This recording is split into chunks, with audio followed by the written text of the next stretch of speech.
I came here tonight, even in the rain, 'cause when you shut down free speech, it makes me insane. And you do it like this.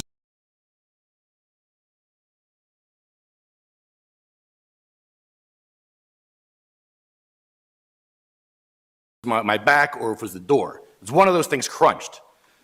Thank you for having two-ply paper in there. I appreciate that, though, at least. So then the third fail is right now I'm standing here as a fire hazard, sitting here as a fire hazard. There's now no way my to favorite get time of the night. Public comments. Pursuant to the Code of the Township of Cranford, Article 1, Section 72-4, persons addressing the Township Committee shall be allowed a maximum of 5 minutes for their presentations. Please come forward to the microphone, state your name for the record, and sign in for the clerk's records. I already signed in. Lisa Williams, Hillside Avenue in Cranford. I'm a wife of a police officer, so thank you to all of you for your service and to all of your families who also support you behind the scenes. So I hope some of you guys are here to enjoy this evening for them.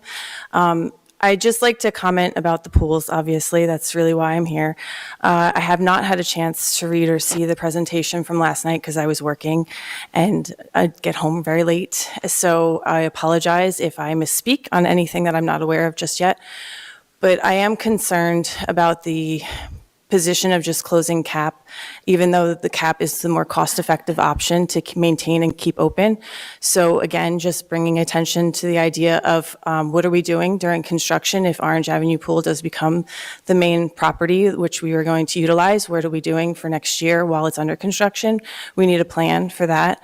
And then the other concern being that I'm not 100% sure why we're closing CAP, it leaves your mind to wander. And the one thing that I can't wrap my brain around really is the 375 Centennial Rec facility, I know, is not making profit. So that was something that was brought up in past meetings that I've attended. So are we trying to turn Centennial Avenue Pool into more of a rec facility so that we can sustain and keep that property and adjoin the two, and now create something where parking is feasible and you're not walking around the block just to get to 375? That's basically where I'm going, and I don't know if I'm wrong or if I'm right.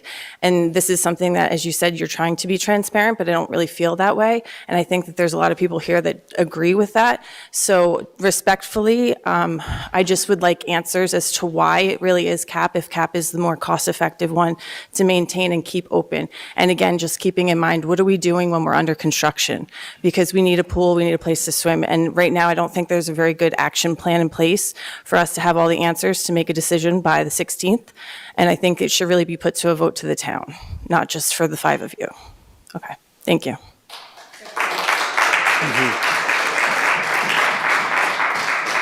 Thank you, Lisa. So I will address your comments. The reason, which I've stated multiple times, that we are thinking of closing Centennial over Orange is due to the size of the properties and the ability to be able to increase the offerings over at Orange Avenue in the future. So that's the one thing. As far as what's going to happen at Centennial Avenue, you're right, we don't have a plan right now. The plan would be when we make a decision to appoint a committee of residents to actually come up with an idea and to propose different ideas. I don't think it would be used for parking for the 375 facility. I'd have to get back to you on whether or not 375 is profitable or not. I don't know the answer to that. I don't know if the township administrator knows that off the top of her head either. But those are the things I could address. I do have copies of the presentation from last night, so if you would like that, I'll hand that over to you.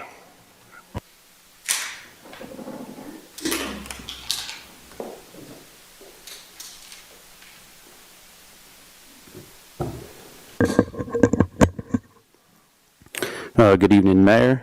Good evening, Council. I signed in an anonymous. I heard there was I'm anonymous. We have freedom of speech, so you can't attempt to force my speech. And we have a Fourth Amendment right to remain secure. So I choose to remain anonymous. But I did sign in. So I heard there's a dance party, so I want to sing a song.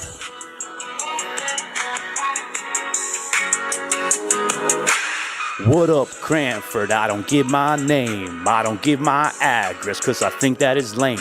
We don't ask for yours, so why you asking for mine? And at the end of the night, I got 5 minutes of time. You can mark me down however you please. I will stay anonymous, you better believe. And speaking of Will, that's my boy in the back. He's got the best dance moves, so I'm singing a rap. I love great dance parties like I ate ecstasy that were labeled as Smarties, got the best of me. So I came here tonight, even in the rain, cause when you shut down free speech, it makes me insane. And you do it like this, you gotta shake your shoulders and you shake your hips. Do it like it's never been done before, like the First Amendment depends on it. And you do it like this, you gotta shake your shoulders and you shake your hips. Do it like it's never been done before, like the First Amendment depends on it. Mic check, 1, 2, why don't you get up and dance, every one of you, while you still got a chance. Instead of censoring speech, you could have just enjoyed a spinning ball from the beach while you sit there employed, instead of making a plan and simply walking away and deciding to ban while you're making that pay. You don't get to decide to stop what you don't like. Maybe it's hurting inside, but it's Will Philly's right. And you do it like this, you gotta shake your shoulders and you shake your hips. Do it like it's never been done before, like the First Amendment depends on it. And you do it like this, you gotta shake your shoulders and you shake your hips. Do it like it's never been done before, like the First Amendment depends on it. So I urge all of you, if you don't know what to do, just sit there and stare. You're not expected to care. It's the public's time to do whatever they like, so do nothing at all instead of making a fight. And when you go home tonight, I want you all to think hearty why you didn't enjoy the best council dance party. And you do it like this, you gotta shake your shoulders and you shake your hips. Do it like it's never been done before, like the First Amendment depends on it. And you do it like this, you gotta shake your shoulders and you shake your hips. Do it like it's never been done before, like the First Amendment depends on it. Thank you, Cranford. It's a beautiful town. It's a beautiful town hall meeting. And appreciate all of you. And remember, freedom of speech, it's the First Amendment, and it's the most important one. Thank you, Mayor.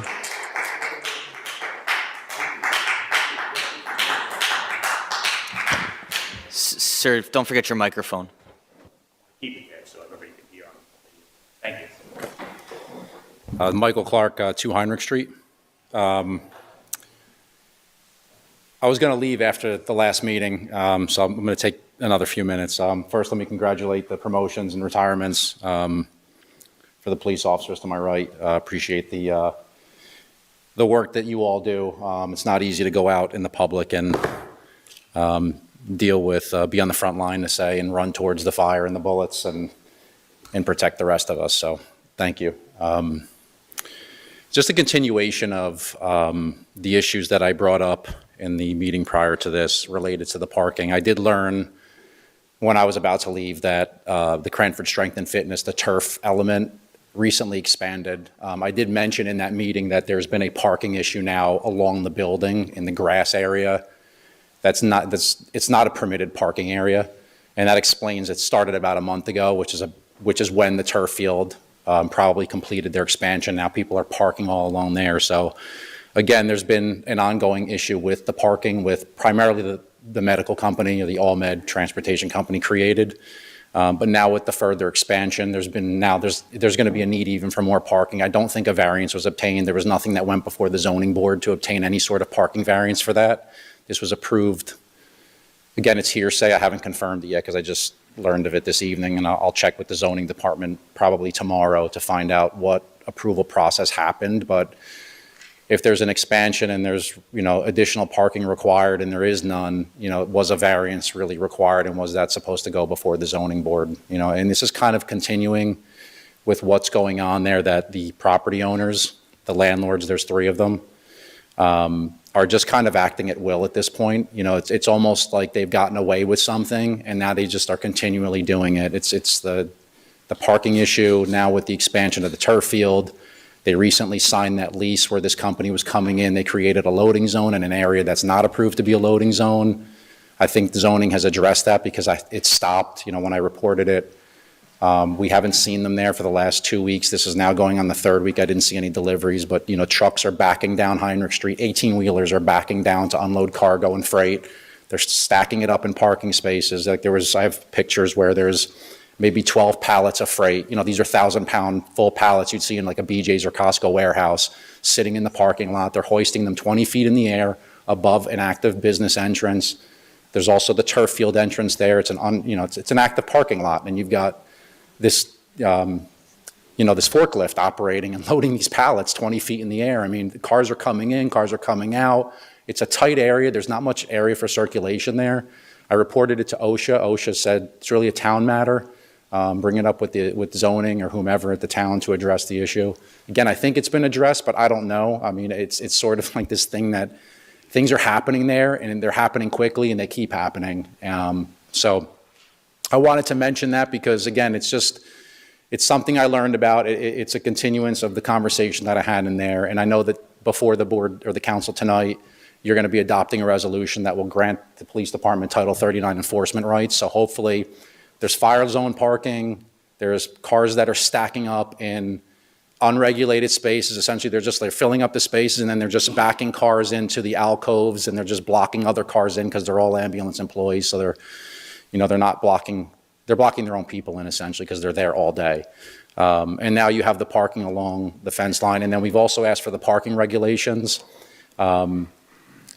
Last night there was over 10 vehicles. The street was filled on both sides. And it's I know the police department did a study, but you can't show up at 3 in the morning, 6 o'clock in the morning, or just a few days in the end of October or early November and say it's, we recommend it's not, I'm there 24 hours a day. The other residents are there 24 hours a day all year. And it's a fluid situation. You have different clinics that start and end, and there's weeks where the street is filled from 6 p.m. to about 7:30 p.m. There's 10, 12, 14 cars stacking in the street. And I don't think a tax-paying resident should come home from work and not have a parking space because the owner of that facility has decided to bring tenants in and overflow his parking lot and then use the public roadways as a parking lot. That's just not right. Taxpayers shouldn't be forced to do that when you have people visiting our town. Maybe they're town residents, I don't know, but they don't live on that street.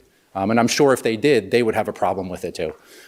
So I disagree with the recommendation that there shouldn't be permit parking only on Heinrich Street. The police can make a recommendation, but again, it's not a professional study. It was done it was almost put together as a last minute thing, because I know that there was an ordinance before the board to put the regulation in place, and then there was kind of a pause button where you wanted to see what was going on and you engaged the police department to do that. So that's my 5 minutes. Thank you for your time. Thank you. And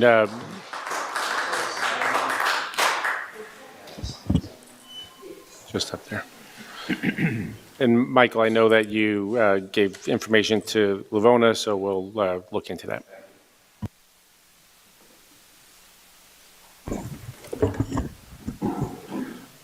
I am El Rampador, sativacross.org. We're a 501c3 fighting for the rights of the disabled and cannabis patients' rights. I'm here a few minutes, and already there's a huge fail.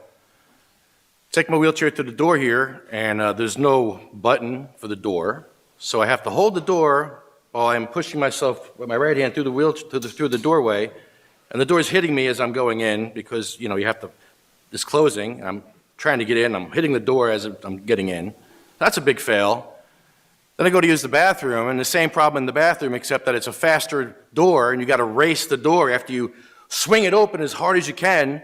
Now, luckily, I have two decent arms, but you got somebody with muscular dystrophy, cancer, MS, they're not going to be able to open that door and swing it open and rush through it like I had to rush through it and hit my wheelchair 3 times with it. The door might be broken. I don't even know because it hit me 3 times, and I heard a crunch. I don't know if it was my chair, it was my back, or if it was the door. It was one of those things crunched. Thank you for having 2-ply paper in there. I appreciate that, though, at least. So then the third fail is right now I'm standing here as a fire hazard, sitting here as a fire hazard. There's no way to get through here. I'm trapped. This nice gentleman here had to move the podium so I can get through here. So there's no F's given about the disabled in this town. As far as the podium, you can't even speak at the podium without being a fire hazard. I have to have stress and anxiety speaking at a podium exercising my First Amendment right as a stressed out fire hazard right now. Disabled people deserve better. Disabled vets deserve better. You wouldn't even have this council if it wasn't for disabled vets fighting for your right to be ableist and ignorant. For 19 months, you gave us disability access on Zoom. Then you took it away. Why'd you take away Zoom access? Because you don't care about the disabled. For 19 months during COVID, the disabled were swept up in the COVID, and they were like, okay, we got all these rights now. We got online school. We've been asking for that for years. Online work, online church, online everything. We got all the things we need now. And then all of a sudden, you took it away after 19 months. Why'd you take it away? Because you don't care about the disabled. See it all over New Jersey. There's police stations without wheelchair access, post offices without wheelchair access, dispensaries, cannabis dispensaries that were built on the backs of sick, dying, and disabled people have no wheelchair access. The Cannabis Regulatory Commission does not care about the disabled as well. And I'm sick of it. And I'm sick of being here. I'm mad because I didn't expect to see this when I got here, but I'm a fire hazard, and I'm pissed off. Why should I be a fire hazard exercising my rights? Now, sure, these nice gentlemen will help me get out, I'm sure, yes. But now, if there's a fire, you got 3 people here trying to help me to get out, and those resources could be used for something else. It's ridiculous. Put the last first. Put the last first. Put the last first. We are last, and we're sick of being last. We're just sick of it. And this is just another proof of it. Look at this. Just want to show YouTube this. This is just proof of it. I'm a fire hazard. It's bullshit. Do better, Cranford. They shall grow not old, as we that are left grow old. Age shall not weary them, nor the years condemn. At the going down of the sun and in the morning, we will remember them. Thank you.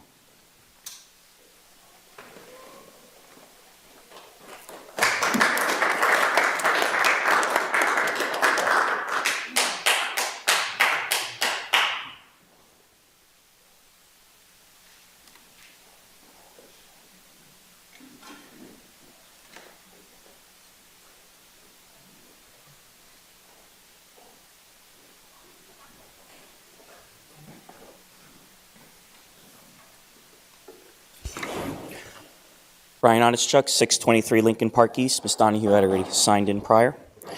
Friendship and progress, those are the principles on the Township seal. I want to discuss the 4 points I brought to the Township Committee's attention on September 16th and discuss the progress on those points, a principle on the Township seal. Point 1, receipt of notice about my garbage cans from the Health Department, currently resolved.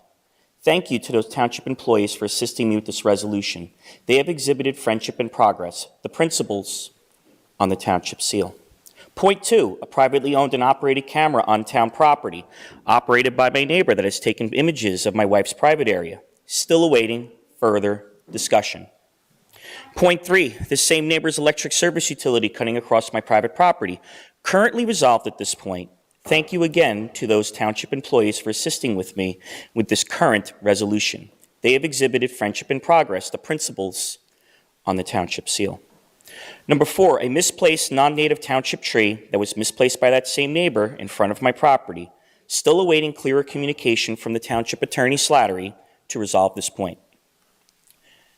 In regards to what was said about me during the Township Committee meeting on November 10th, I want to comment on the professionalism displayed by the Township Committee. Although certain members of this committee, our points of view do not align, I do want to recognize that in that incidence of indecent, inappropriate, incendiary, inflammatory smearings, confabulations, and fabrications made by my neighbor, you all exhibited friendship and progress, and I thank you for that. I wholeheartedly deny all of the past, present, and future accusations made by that neighbor, and I look forward to receiving resolution to the 2 remaining issues brought to your attention on September 16th. Finally, the Township pools. Based on the Cranford Pool Utility Review posted on Facebook, as a member of the community pool for many years, dating back to 1986, I see quite a few missing facts and deem this summary skewed in favor of one pool over another. For example, point 1, nothing mentioned about the volleyball court at Centennial, which is currently being occupied by the Shade Tree Commission. Point 2, there was a waterside pleasant last year and not this year, and my daughter and I saw it in pieces on the side. Point 3, finally, only one general weakness at Orange. Nothing mentioned about closing this entire pool when there's human excrement sited in the main pool, closing the intermediate, large Olympic-style pool as well as the diving wells simultaneously. Plus a small pool deck in which dirt constantly gets tracked into the Orange Avenue pool. In addition, no covers in the pool filtration channels that run alongside the main pool. I want the Township Committee to be mindful of the principles of friendship and progress surrounding the decision and check with the founding charter that established this pool community. Thank you for your time.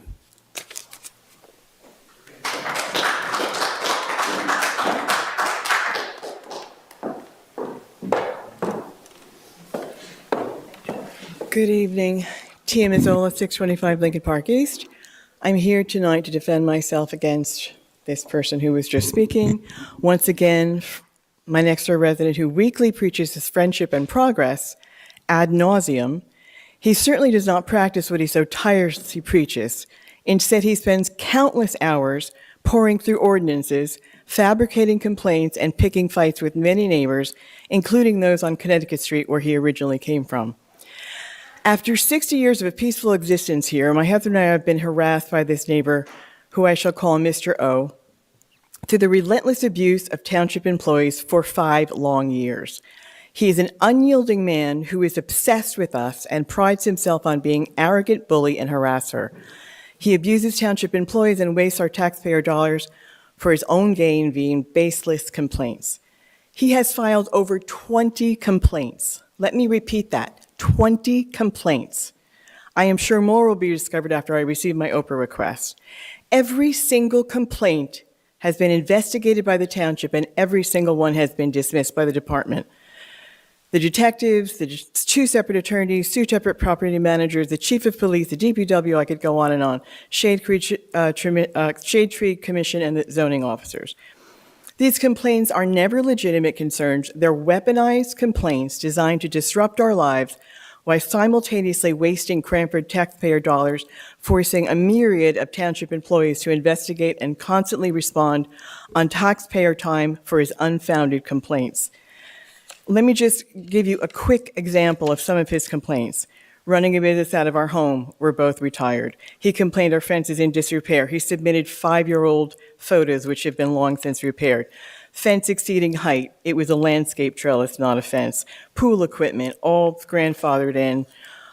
He's had 12 complaints about our hydrangea tree, 12.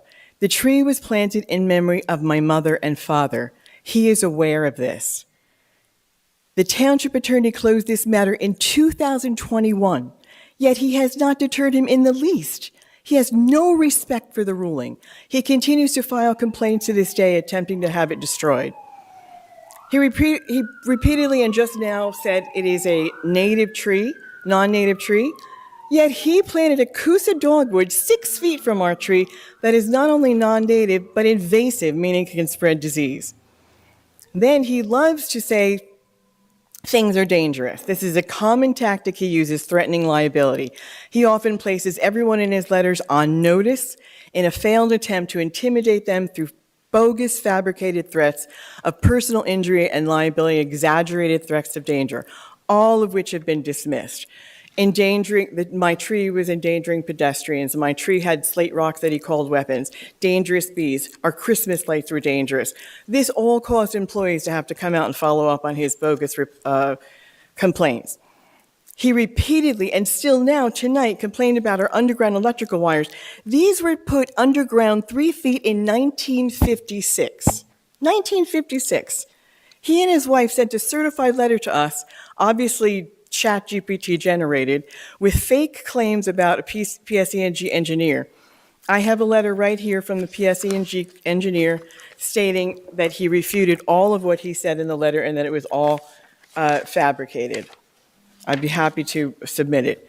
And the Cranford electrical inspector inspected the work And the best part is that PSE&G engineer actually said that he likely damaged our underground wire by carelessly driving in a fence post. He complained about a bungee cord. He said that put him in danger, and he put the police chief on notice. He just again stood here for the third time, accusing me of sexual harassment, claiming I took photos of his wife's private area. With our stationary Ring camera, in reality, his wife repeatedly bent over in front of our camera in order to harass us over and over and over. And I'm sorry I didn't bring those photos to show. He then twists this and manipulates this with his slanderous story to publicly damage our reputation. He secretly films us with his glasses, which has a hidden spy camera regularly. They have been captured on camera repeatedly striking our trees while walking past with their children to set an example for them, which is not good. In conclusion, instead of enjoying our home in retirement, we are forced to constantly respond to his vindictive, baseless complaints. He seems more focused on bullying neighbors and wasting township resources than caring for his own family or practicing the friendship and progress that he so preaches. This is pure harassment, a personal vendetta meant to disrupt our lives and burden the township staff. We are simply asking for what every Cranford resident deserves, to live in our home with peace, safety, and dignity. Thank you for your time.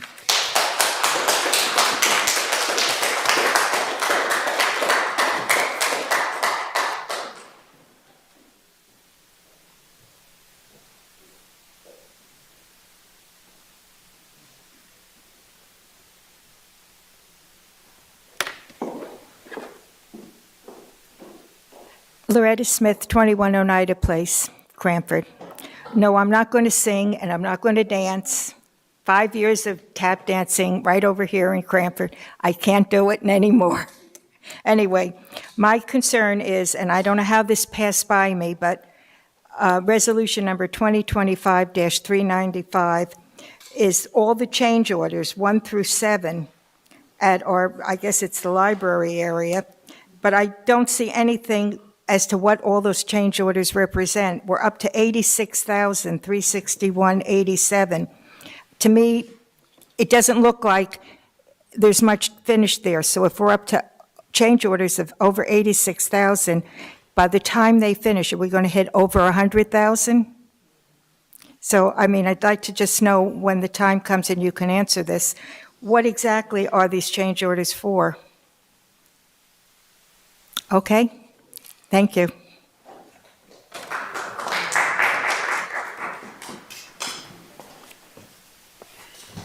Lavona, do you have any of that?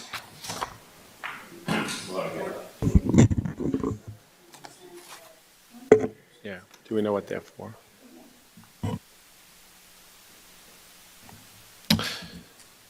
Go ahead. Mayor, good evening.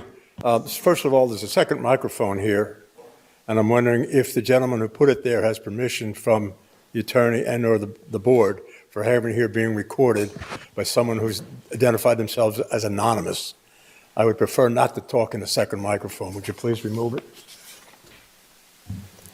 All right, I will.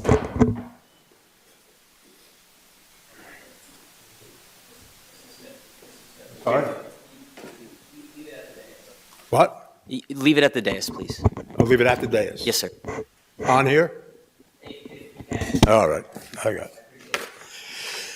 21, Don Smith, 21 Oneida Place.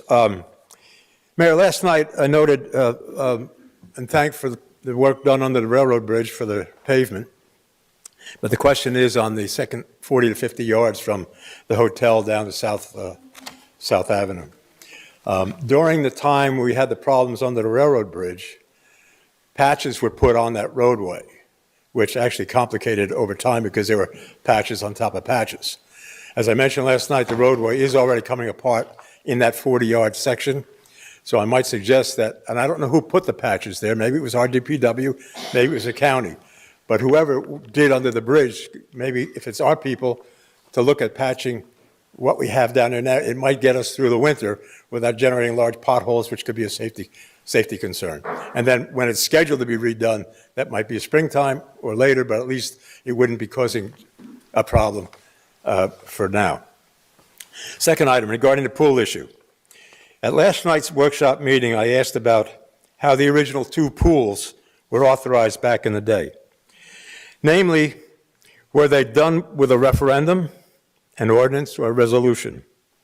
I then stated that if it was done under a resolution to construct each pool, then in my view, a referendum should be the vehicle to close one or the other pools if that becomes the final decision by the public, because of the referendum and not a 5-member township council alone. It was noted by Administrator Patterson that the 2 pools started out as municipal pools.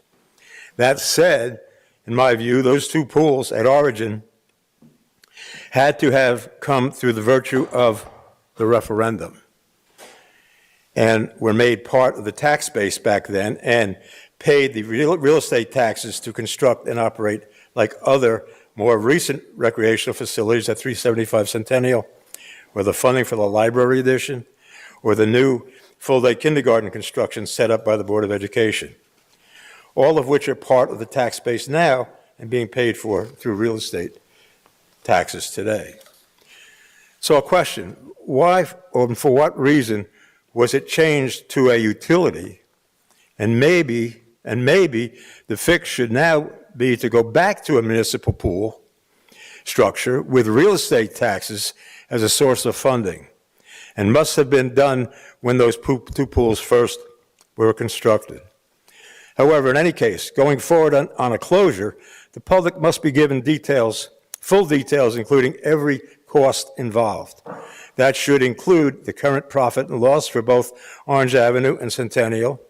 And by the way, Centennial, as noted in the recent public survey, came out ahead of Orange Avenue as a better choice to attend. The operating costs, as noted in the presentation last night, showed Centennial in better standing than Orange, but Centennial did have fewer operating hours.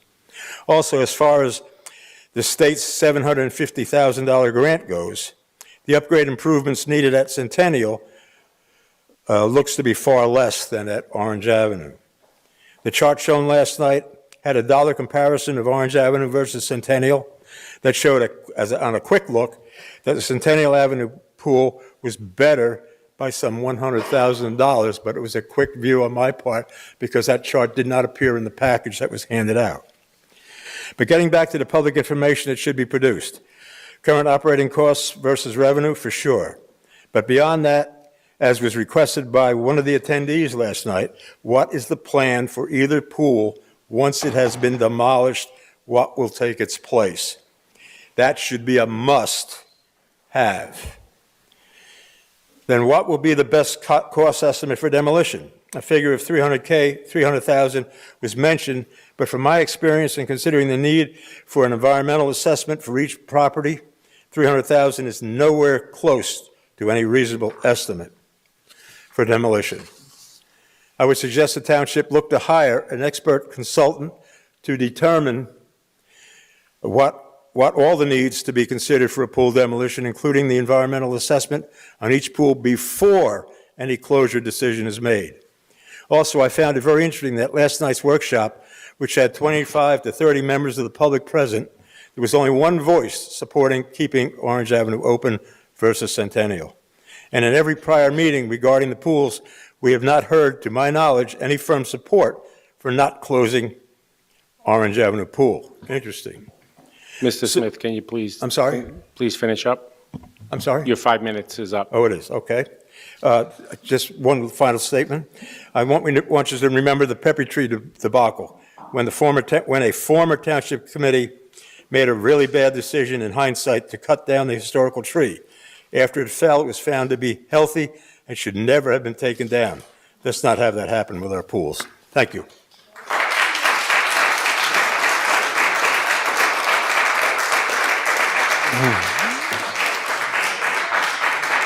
Mr. Smith, I did look today to see how the pools were created. I haven't gotten all the way back to the initial creation.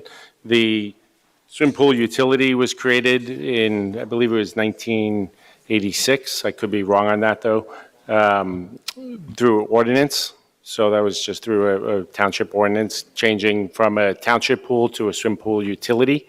And the reason for that, as best I could understand, was finances. So if we were to go back to the municipal pool model, that would result in the township having to pay for the pools, which would be about $1.8 to $2 million a year. That doesn't include capital costs that we would have to add on to the tax roll. I did hand out all the township revenue, detailed revenue account history from last night. The budget for this year was $1.41 million. As of right now, we have $28,000 left, and we still have several pay periods to go. So by the end of the year, we expect to be at zero, which will affect future operations of the pools. So that's, I'll give you another handout, and the slide presentation is on the website.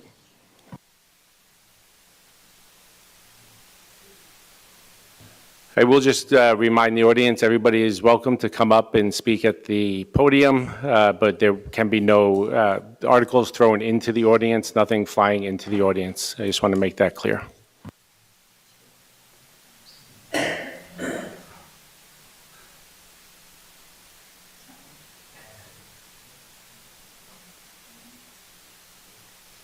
Hi, good evening.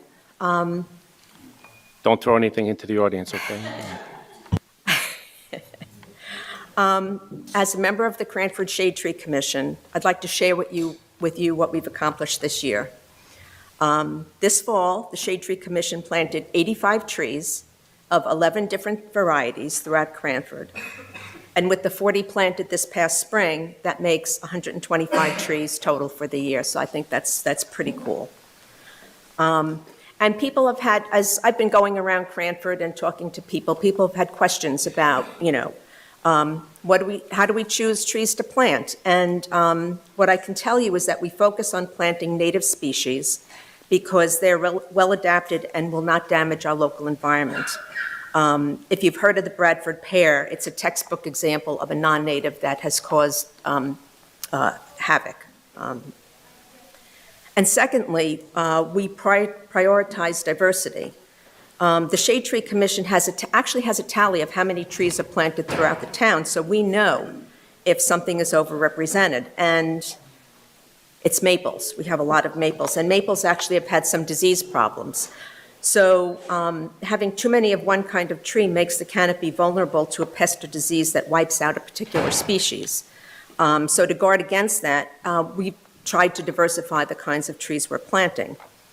So the trees we planted this fall, oaks are a great tree, and there are a lot of different kinds. It's an important keystone species that supports local wildlife. We also planted, and you may know this tree, some pepperidge trees, also called the black gum, as kind of a remembrance for Old Peppy. And we've also, I didn't realize Old Peppy was that popular.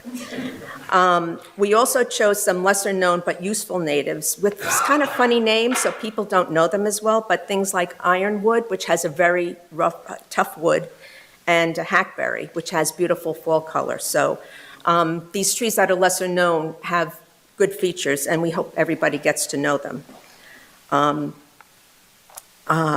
And the reason you will get to know them is because as you travel around town, you'll see that many of the recently planted trees have tags that identify what kind of tree it is.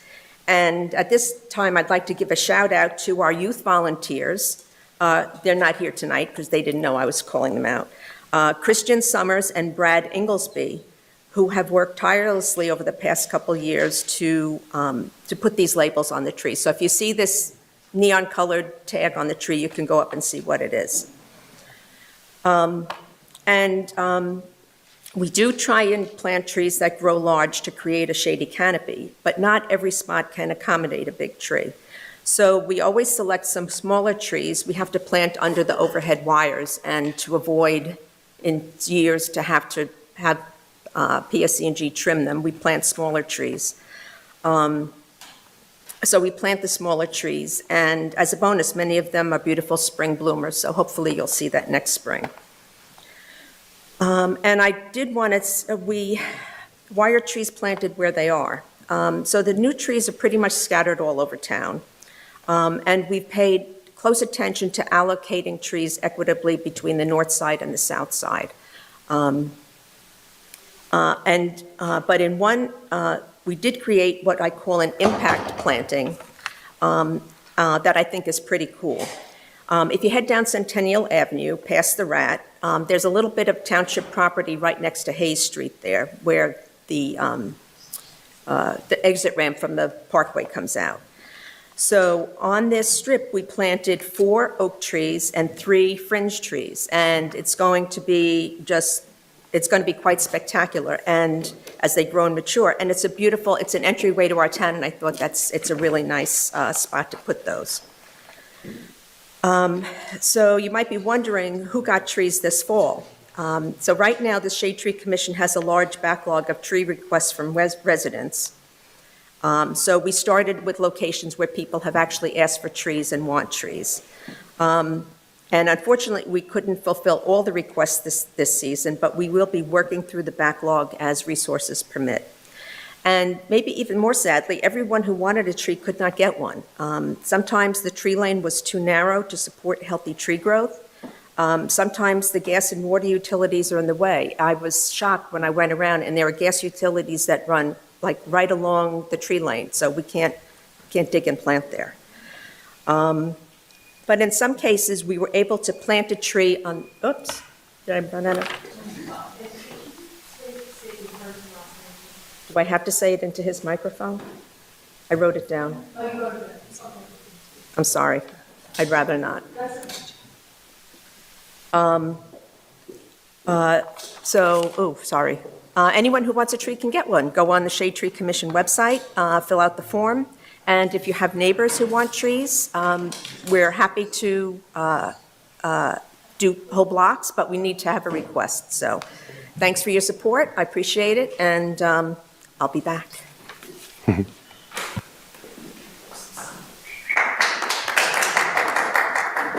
Thanks, Eileen.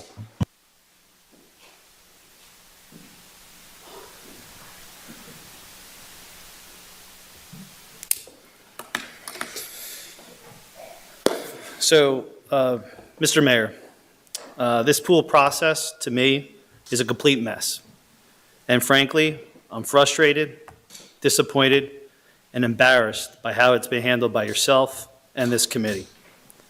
After 10 months of meetings, workshops, and debates, you would think we would have a clear, logical plan. Instead, we are on the verge of making another rushed, short-sighted decision that is going to hurt Cranford. Let's call it what it is. The Y agreement was a disaster. We are paying $450,000 a year for an indoor pool facility we don't even run, and we'll get minimal back from it for at least the next decade. And now, we are supposed to accept losing an outdoor pool just to cover up the mistake. That is really unacceptable. Worse yet, the decision on which pool to close isn't even based on financials like you said it would be. Your own numbers show Centennial is cheaper to operate than Orange, but you want to keep Orange open because it has more grass. Seriously, more grass. After nearly a year of debate, more grass is the deciding factor. To me, that raises real questions about how these choices are being evaluated by the committee.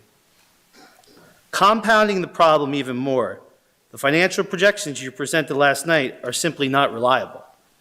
You are assuming that closing one pool will have no effect on membership revenue, and you are using this year's full revenue as a base for 2026.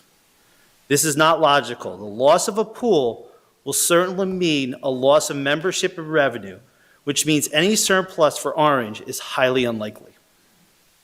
Further, your response last night when we asked about next steps and the future plan if you close Centennial was basically, we don't have a plan. You said we'll think about that later. We need to close the pool first, then hire a consultant to come up with a 5-year plan for Orange, and then form a subcommittee to figure out what to do with Centennial property after it's closed. That is completely irresponsible and backwards thinking by you. And finally, we've been discussing improvement costs for each pool for 10 months. Yet last night, no actual estimated costs were presented like discussed in a swim pool utility meeting in October. You decided to remove the much-needed upgrades to the bathroom and office at Orange Avenue Pool, improvements that have been to be determined from the start. When asked about the cost, you said it's not in the town's best interest to ask for bids unless we are ready to accept them, because it won't look good for us. That is not how responsible decision-making works. Everyone gets estimates from contractors. Before making improvements, it's basic due diligence. Contractors understand they may not get the job, but they still provide competitive bids. To ignore this standard practice is troubling, and in my opinion reflects a serious lapse in judgment. The cost of these improvements should be a significant factor in the decisions to close a pool. But all this isn't just about the pools. It's about a pattern of bad deals, wasted dollars, lost assets, and no clear vision for our town. I am tired of the excuses, tired of the deflections, and tired of watching Cranford get dragged down by poor decision-making and leadership. Don't close anything until you have a real long-term plan that residents can see and trust. We deserve so much better than what we're getting right now. Thank you.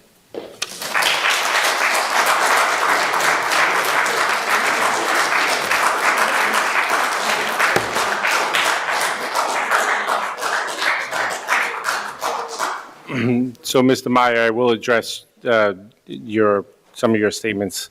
The YMCA indoor pool, so prior to that, which was done in 2023, year over year since 2011, revenue has been decreasing at the pools. So the YMCA, although you want to blame the indoor pool and the YMCA contract, that wasn't in effect in 2010, 11, 12, all the way through. Actually, they came in and provided a $1.5 million no-interest loan, which we are paying back. The YMCA membership continues to increase. Today, they had 3 new members. They're well ahead of projections for the year, and we'll see that and be able to pay back the loan. The indoor pool revenue, since the Y has taken over and since we've made some changes there with the Gators swim team and how we charge for use of the pool, has increased. Prior to me coming onto the township committee, they were making about $20,000 a year to run the indoor pool. So most of that money was going back to was being drawn in from the outdoor pools. The bidding process, I don't know if our business administrator wants to address that. Do you have any comment on how the bidding process works? If you know what the improvement is, that's when you go out, because then you have to need a description of exactly what you need in order to go out for these bids. You just can't go out bids for not knowing what you're doing. But you could get quotes on individual projects that are much simpler, but bigger projects you have to go out for bid. So we are trying to come to an agreement on how to move forward on the township committee. As I said, the process would be to have somebody come out and explain what we could do with the property, come up with a 5-year plan, and then move forward with that. As far as the separate project with closing one of the pools, that would be up to a township committee that we appoint, a resident committee, who would be able to come up with some plans, and we would be able to plan for that. We don't have tons of cash just sitting around to just throw projects together, so this would take long-term planning. And we've sat and we've given you all the information, all the financials. We know that you're a financial professional, so I know that you understand the finances and that we're coming down to a point where we have 0 revenue. No business would operate and continue to operate where you are running 0 revenue year over year. Okay. Hi, Joe Hannon, 111 Elm Street. Last night at the meeting, I had mentioned Section 8 housing, and you emphatically told me there was no Section 8 housing in Cranford. Well, according to the Cranford Housing Authority site, there are 131 units of Section 8 housing at the Gill units and 4 other locations where there is Section 8 housing. So for anybody in the panel who was unsure of Section housing, Cranford, we have Section housing. Thank you. Yeah. So that's senior housing. So that is financed through the government, through Section 8, so you're correct. I don't believe that's what you were referring to last night when you were mentioning the false, the very wrong idea that we're going to put housing at Centennial Avenue or whatever other site that we choose. So I know that's been something that's been out there. It's not true. I'm going to repeat that. It's not true. A lot of lies and misinformation have been spread by people, handing out flyers, going around knocking on doors, and putting out misinformation. I'm addressing things that are on social media, sir.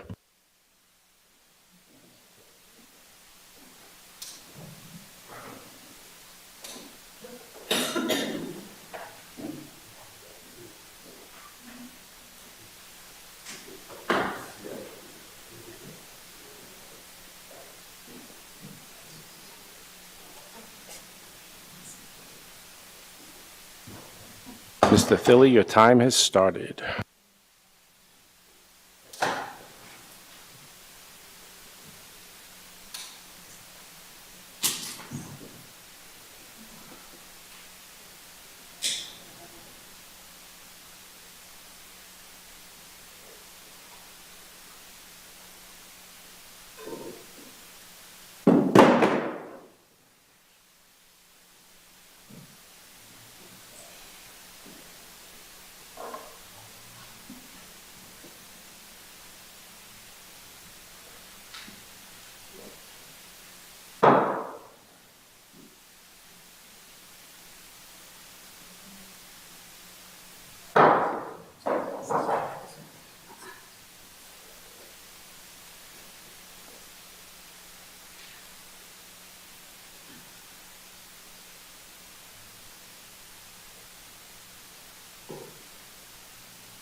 from Circus Act. This evening I stand before this committee not only at a suggestion of a council member, but to defend my family against what has become a pattern of civil harassment that we have been enduring for 5 years by the resident who lives next door. 20 or more complaints initiated by this resident with the intent to harass have deliberately triggered a township process requiring municipal employees to investigate, act upon, spend time and energy responding to each complaint. His filings, also weaponized to harass, have consistently been investigated, found baseless, and dismissed. This misuse of the complaint system constitutes an abuse of process. Over time, we experienced visits by police investigators asking questions or actions implemented for the DPW reported by him to cut down dangerous tree located at my address. They arrived in front of my house with 3 large landscaping vehicles knocking at my door, looking to find the tree, but couldn't find anything wrong. I talked to the occasional inspectors responding to their complaints. I've observed multiple municipal employees following up on his complaints with drive-bys and others stopping to take notes, all dismissed with no further action. This resident persistently invents new avenues of complaint, scouring current zoning ordinances in search of anything that might be twisted into yet another tool of harassment. He has filed complaints to nearly every department, repeatedly and relentlessly, recycling dismissed allegations under New Genesis, simply because he can act without consequence. His conduct is not pursuant to legitimate grievance, but a calculated campaign of harassment designed with exhaustive persistence. Most recently, we received notice by the zoning officer requesting a property inspection due to yet another 5 complaints, this time prompted by photographs taken of our fence that were approximately 5 years old and bear no resemblance to current conditions. The inspection ultimately confirmed, once again, his claims were false and without merit. I am describing someone who devalues property with them regularly posting cryptic, degrading, and demeaning lawn signs, utility flags, and other trespassing signs on their front lawn, and a sign mounted on their fence facing my front yard driveway saying no trespassing, no dumping, and keep off the fence. This individual also wears spyglasses, a concealed audio and visual device that records everything he looks at. He uses this device without disclosing his use of it and records the actions and conversations of others, perhaps to use as a disputable weapon. A resident who stands before this council demanding friendship and progress publicly at this podium threatened a council member with his recording. He somehow manages to behave the exact opposite of friendship. Over the past 6 months, his persistent complaints have escalated in both frequency and intensity, clearly intended to heighten his harassment. At the same time, they appear calculated to pressure and punish the township by repeatedly consuming and wasting valuable municipal resources. His actions reflect an effort to exert control through an abusive manipulation of the township's complaint process without consequence. This matter goes beyond ordinary neighbor disputes. The actions taken by this resident is not a harmless irregularity. This represents a calculated and brazen abuse of process that threatens the integrity of our community. By deliberately manipulating established procedures for personal advantage, who continues to violate the rights given Cranford residents, this individual has crossed the line from civic participation to conduct that goes beyond mere mischief and instead mirrors criminal behavior. The question before us is clear. Should willful abuse of process be treated as a criminal offense, with measures taken to safeguard the public such abusive and Mr. unlawful Mazzola. behavior for the future? Our township must hold residents accountable when they deliberately abuse a process that sustains our community. Accountability must be pursued, not only to protect the rights of our neighbors today, but to safeguard the integrity of our civic life for the future. Thank you for my 5 minutes.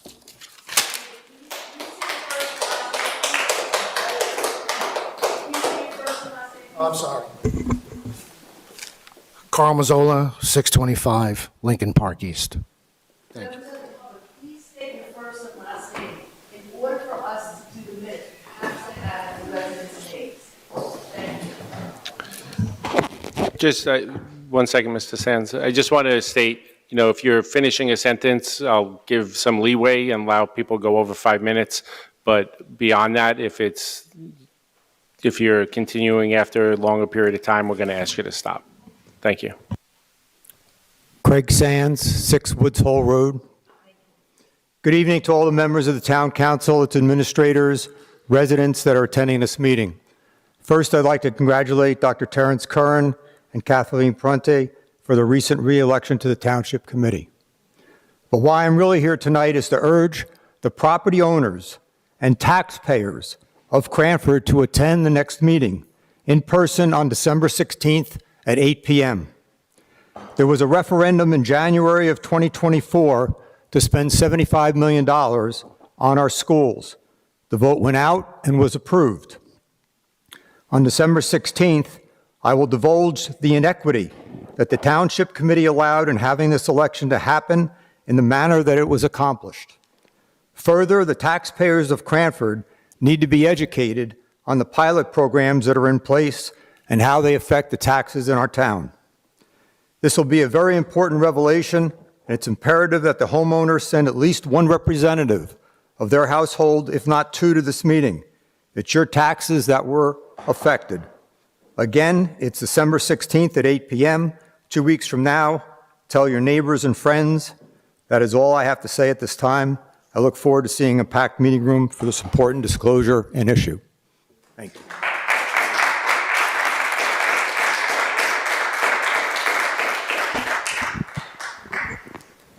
Rita Labruto, 104 Arlington Road. Quick question on taxes, 201 Walnut, temporary CO on September 28th. Final CO was issued on November 11th. Approximately 35 apartments, $4,000 an apartment for 3 months, $420,000 worth of revenue that the developer has not paid taxes on. So we count our pennies, but we let these developers slide over and over. So thank you for allowing us time to discuss the pool presentation at the workshop yesterday. The takeaways, there are no big revelations, except that we saw on paper and in print that Centennial Avenue pool costs less to run than Orange, something that some of us knew anyway. The pool capacity at Orange versus Centennial, difference of 42 people, difference isn't negligible. The budget this year was off by $70,000. You'll probably spend more on that in improvements at Cranford West for approximately, 100 residents. We can all agree, Mr. Gallo, that the scan data was faulty. So let's put that on the table. Revenue did not decrease significantly from 24 to 25. In fact, we had a slight increase in membership. The decrease in daily passes was the pool's own doing. They decided to give out less. In the presentation, you don't address the $400,000 in expenses for the Y agreement. We pay all the Y's expenses. And you don't have really the foresight to understand that by removing the Centennial pool, you will hurt their programs and their camp, which was one of their bigger revenue items. You can continue to compare us to Westfield and Mountainside. They have one outdoor, we have an indoor that has an agreement with the Y that is basically, excuse the pun, sinking us. I will caution you again that one pool will not generate enough revenue to support the indoor. This presentation did not take into account the reduction in revenue, 10 to 20% for going to one pool. You're kind of, I don't know, schizophrenic. You go from reduced hours, $1.4 million, to like this full boat of $1.8 million with extra hours, after Labor Day. We don't live in Florida. We live in New Jersey. We don't need a pool after Labor Day. So I don't even understand where that one was coming from. I would suggest you walk, not run, to demolish a pool, because you really don't have $10 million hanging around to put back another pool. Again, the presentation was inadequate. A year later, it doesn't address any improvements at each pool. But if I go back to the February 2025 presentation, Centennial had needed about $600,000 in work. Orange was north of $1 million, at least with the bathrooms and then whatever the locker rooms were. The presentation did not address the cost to decommission a pool. The parking at OAS will be deficient. There's 475 spots there since I counted them. 6,700 individuals and 2,600 membership will be hard-pressed to park in 475 spots. But there was one big revelation. Mayor Curran mentioned that there would be an RFP for Orange. So what exactly is the plan at Orange? I mean, are we creating Disneyland? What is the cost? I mean, an RFP to me, all of a sudden, I look at an RFP and I see dollar signs that we're saying we don't have, and I'm seeing no bid contracts. So I think before you vote on December 16th, since these pools have been part of this community for, since 1970s, that you should have at least one more public meeting and present the numbers that we need here, or put a public question on the ballot. You needed to do a business case, and you fell woefully short of that. Thank you.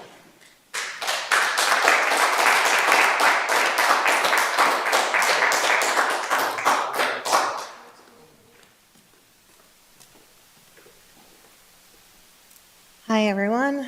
Jen McCartney, 2 Hawthorne Street. I sent you guys some emails earlier today. When I come here, it feels like a circus. I have the utmost respect for what you're doing, and I appreciated that we were able to go to that meeting last night and that you answered some of the questions. And even tonight, you've spoken after some people have come up and presented, and it does feel more like a conversation, and I appreciate that.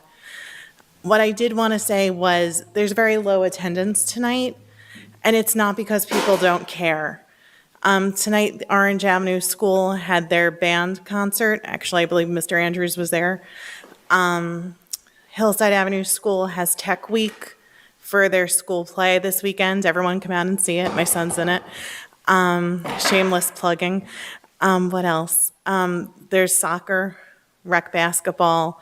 There's so many things. And when you're trying to be a good parent and you want to get your kid to bed before 10 and you have to take them to all these activities and feed them dinner and whatever else, so many people wanted to be here. And then it's the holiday week. And then I'm sure you guys know, and hopefully none of your families have experienced it, there's this awful sinus thing going around. The flu is rampant.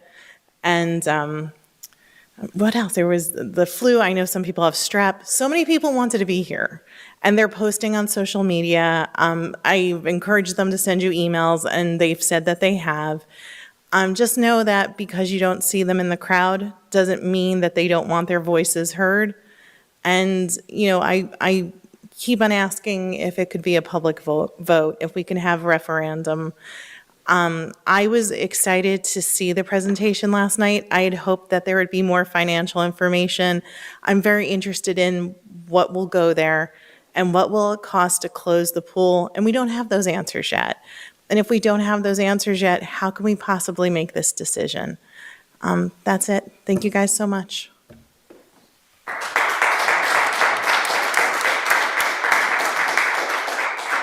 Thank you, Ms. McCartney. I did get your email, and I do appreciate the sentiment in the email.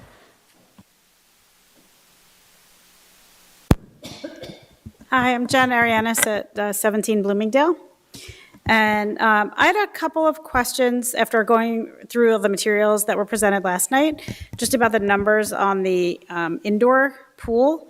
I didn't see anything that referenced the revenue versus the costs for the indoor pool the way it did for the outdoor pool. So I was just wondering if there's an overview of that information available. I know several of the people in the room last night and tonight have that info, but as someone jumping into this pool party a little bit late, I couldn't find it, been looking for it. And so I'm assuming if I can't find it, other people can't find it as well. So I think folks are interested to know how that fits into the equation. I wanted to address one of the points that one of the gentlemen made earlier about the fact that no one was here last night or tonight in support of the orange pool. I purchased my house 4 years ago, partly due to its proximity to the Orange Avenue pool. We have many neighbors on the north side who are also very much in favor and would feel very strongly about keeping the pool. Obviously, this is a no-win. Everyone on the south side bought their house near the pool to be near that pool, same on the north side. Half the town's going to be disappointed if one closes. I just wanted to be very clear on what the process is moving forward and when that decision is going to be made and how. So that, because I think that the reality is there's been a lot of chatter about closing Centennial, not so much about closing Orange. So the folks around Centennial are rallying very hard, and you're hearing all of that. You're not hearing from people on the north side because it hasn't sounded like there's a possibility of Orange closing. So to assume that people on the north side do not care about Orange because you're not seeing them here at the podium tonight is not accurate. So I just want to make sure that we have a chance to really understand what the process is going to be and for folks to rally around Orange as well. And then obviously I'm biased for Orange being close to there, but I do feel very strongly, and I mentioned this to you last night, that the future health of the pool is going to be dependent, whether it's one or two, on programming and us rising to the occasion of more modern programming needs in the pool. And I don't feel that this space at Centennial lends itself as well as it does, as Orange does. And my understanding is that is part of your reasoning in looking to Orange. And I think that's a really important point because we're just not keeping up with what the community wants out of the pool. And I think that's an important piece of it. And then also to just address something that one of the other gentlemen mentioned last night about how it would be important to keep a sports hub on the south side around Centennial. Oh, kids can go from the ball field or the track to the pool. Again, that puts the folks on the north side at an even bigger disadvantage. We're already always traveling to the south side for our fields and such. And so to have something on the north side in addition to the south seems like it would be something to be considered as well.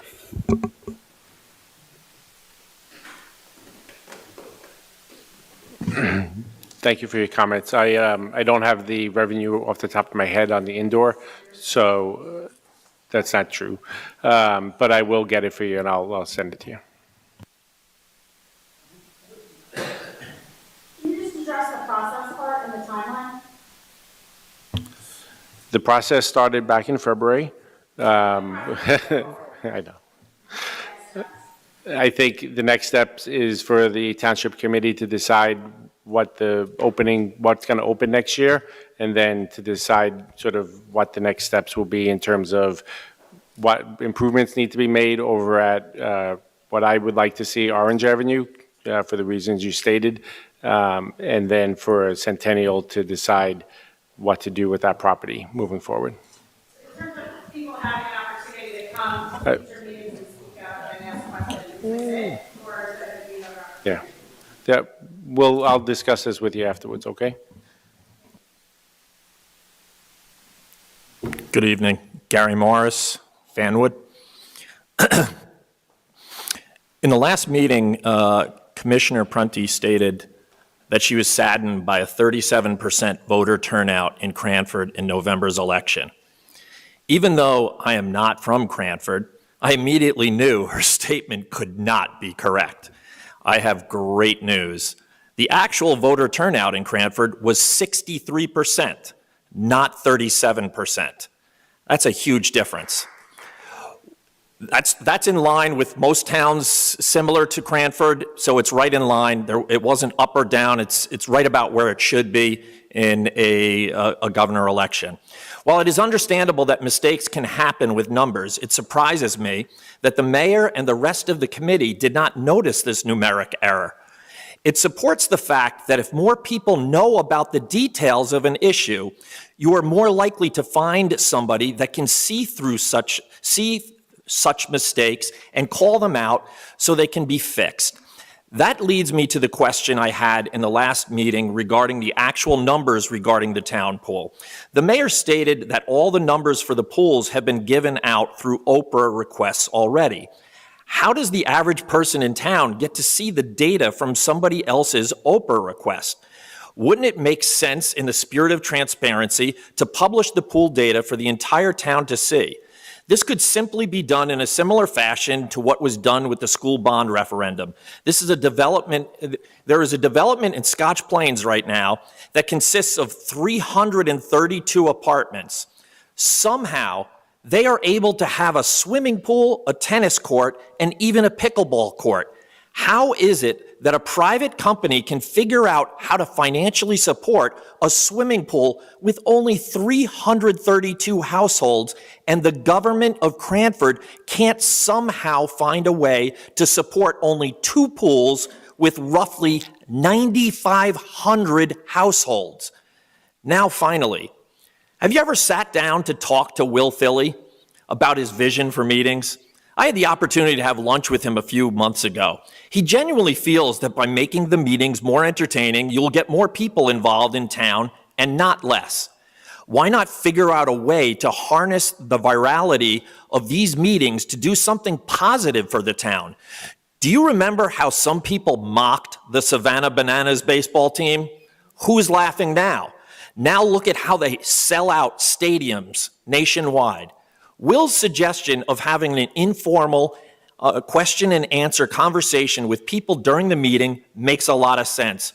Holding the answers to the end allows you to pick and choose what you want to answer. When the answer is unsatisfactory or incomplete, it forces the questioner to come back to the next meeting to get clarification. Imagine only one message back and forth with a loved one each month. That relationship would be considered unhealthy, and it would likely be doomed to failure. Communication is key to any relationship. Now that it is Christmas season, maybe we could all do a better job of loving your neighbor as yourself, just as Jesus implored. I hope you all have a Merry Christmas and a Happy Holiday.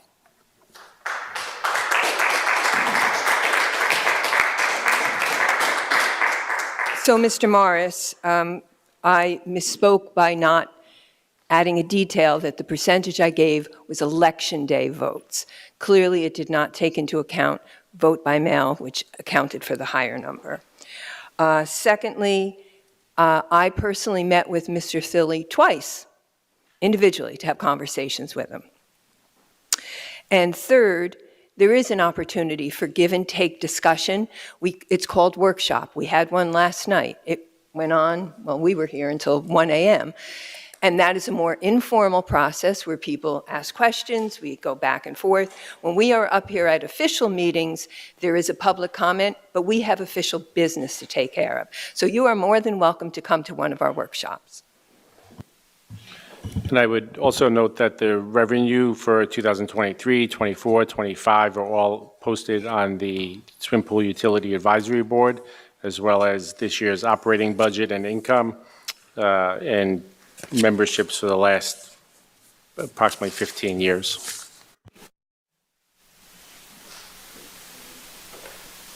John Sobosinski, 32 Iroquois Road, Cranford. Good evening. So last time I was here was my anniversary, September 16th. And when I was asking questions, I didn't know, you told me, Mr. Mayor, that it's not a dialogue. You would answer at the end. Understood. But tonight I'm noticing difference. I guess I can ask the question, has it changed? Because you're answering and you're answering questions right away, which I like. Can I ask that? Okay. Well, let me just first say to the police officers, retirement and the new prospective officers, I congratulate you. My son's a police officer. I've always respected, backed the blue, and for you guys to sit here tonight, I know you were talking, Kathleen, that it's a 10-month grueling process. Well, you guys sitting through this tonight, I think that's almost good enough for them to go right to the street. I've been watching you guys too, and it's like you guys are just like, I commend you. Congratulations. That's all I want to say. Thank you.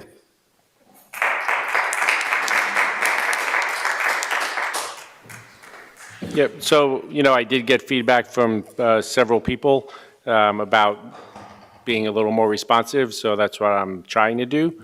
We're having a civil conversation here, so I'm trying to do that.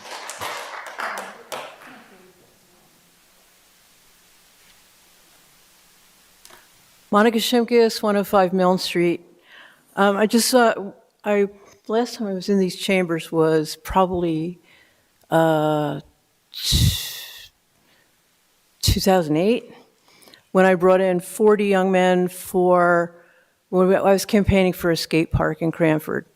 And just want to report that those kids are all grown up now, and we never got our skate park. But it was so important to support those kids because they're grown up, they're working, they've got jobs, they've got families, they post that they're, I'm watching their Facebook posts. So I just wanted to say that it's very important that whatever we do for the youth of Cranford, it goes on into the, it's paying it forward. Number two, Pool Schmool. I've been paying taxes in the form of my rent for 25 years in Cranford. About a third of my income goes to rent and directly into taxes. I can't afford to join the pool. So let's see. Another thing, closing Lower Eastman Street is, I think, a very bad idea. And I've expressed myself at the public comments that, it seems very romantic to close the street to make it look nice, but it's really not going to be good for business or the people who live there. And let's see, what else did I want to say? The Dark Sky International, it's a scientific community that is putting forth that, the ambient lighting that we have in towns is actually detrimental to wildlife, and I just think that we should turn off the lights one night a year during the Perseid meteor shower, about August 11th, and people should look up and see the meteors. It's an annual event. And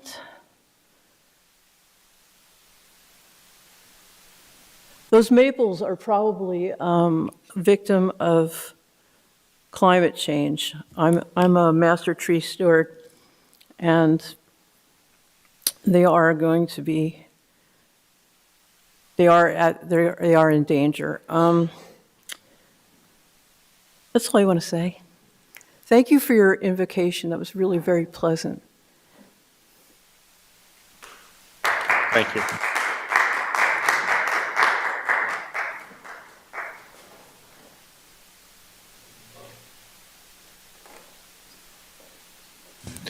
Okay, no further public comments. We'll move forward with minute approval.